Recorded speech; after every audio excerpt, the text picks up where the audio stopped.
Hello friends, जैसे कि हम जानते हैं कि गर्मी ऑलमोस्ट इंडिया में आ ही गई है, तो हम खरगोशों का समर केयर आज देख लेते हैं। सबसे ज़रूरी बात, खरगोश को इंडोर्स रखना है। इंडोर्स मतलब बैल्कनी में नहीं, गार्डन में नहीं रखना है, या आउटडोर्स मेन डोर के बाहर बाउंड्री वॉल है जहाँ पे, वहाँ पे नहीं रखना है।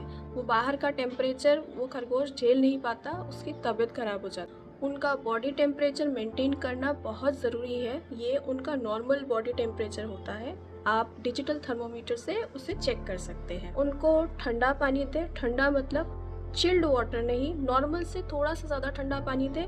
ठंडा पानी आप उनको सेरामिक बोल में दे सकते हैं। अगर नॉर्मल वाटर डाल रहे हैं उसमें, तो आप उसमें 2 आइस क्यूब डाल दें।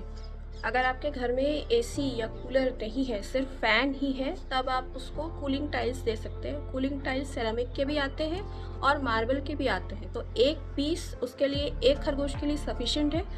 उसको आप उसके सिटिंग एरिया में रखें, तो वहाँ पे वो उसके ऊपर बैठ के अपना बॉडी टेम्परेचर मेंटेन कर लेगा। आप उसको फ्रोज़न वाटर बॉटल्स दे सकते हैं। फ्रोज़न वाटर बॉटल को आप कपड़े में लपेट के उसके सिटिंग एरिया में रख दें, तो वो उससे ठंडक महसूस करेगा। अगर आपके पास एसी और कूलर है, तो ये ध्यान रखें कि उनके पास डायरेक्ट एयर नहीं आए। तो और हमेशा रूम टेम्परेचर रखें, तो उसका जो बॉडी होता है वो स्वेट नहीं करता हमारे जैसे, तो उस हिसाब से कूलिंग भी नहीं होता। वो जब हीट रिलीज़ करता है तो अपने कानों से हीट रिलीज़ करता है। तो हम क्या कर सकते हैं कि उसके कान को गीले कपड़े से वाइप कर सकते हैं, और उनको स्पंज बाथ भी दे सकते हैं। यानी कि कोई टॉवेल या कोई कपड़ा गीला करके उसको पोंछ दिया, उसके पूरे बॉडी को ही पोंछ सकते हैं। यह ध्यान रखें कि आप उसको डायरेक्ट बाथ ना दें।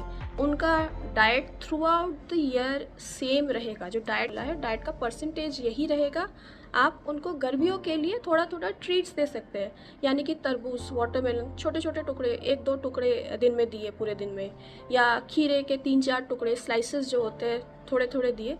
तो इंश्योर करें कि ज़्यादा नहीं देना है। गर्मियों में खरगोश के नेचुरली बहुत बाल झड़ते हैं। जो उनका जो थिक कोट जो विंटर्स में आया हुआ रहता है, वो नेचुरली झड़ने लगता है। तो हम क्या कर सकते हैं, उनको और कोम कर सकते हैं। फ्ली कोम आता है मार्केट में, तो आप फ्ली कोम से उसको ज़्यादा कोम करें। दिन में 1 या 2 बार कोम करें, तो उससे क्या होगा, जो पुराने बाल हैं वो झड़ जाएंगे और उनका जो पतला समर कोट है वो ऊपर आ जाएगा। तो उससे खरगोश को हीट रेगुलेट करने में आसानी होगी। और एज अ रेस्पॉन्सिबल पेरेंट हमें हीट स्ट्रोक के सिम्टम्स जान, जब गर्मी बढ़ने लगे तो आपके रूम के दरवाजे और खिड़कियां बंद कर पर्दे जो है वो डाल दें, ताकि आपका रूम जो है वो कोजी हो और उसमें ठंडक बनी रहे। तो दोस्तों, ये था आज का वीडियो। आपको ये वीडियो कैसा लगा आप कमेंट्स में लिखें, और मुझे सब्सक्राइब ज़रूर करें।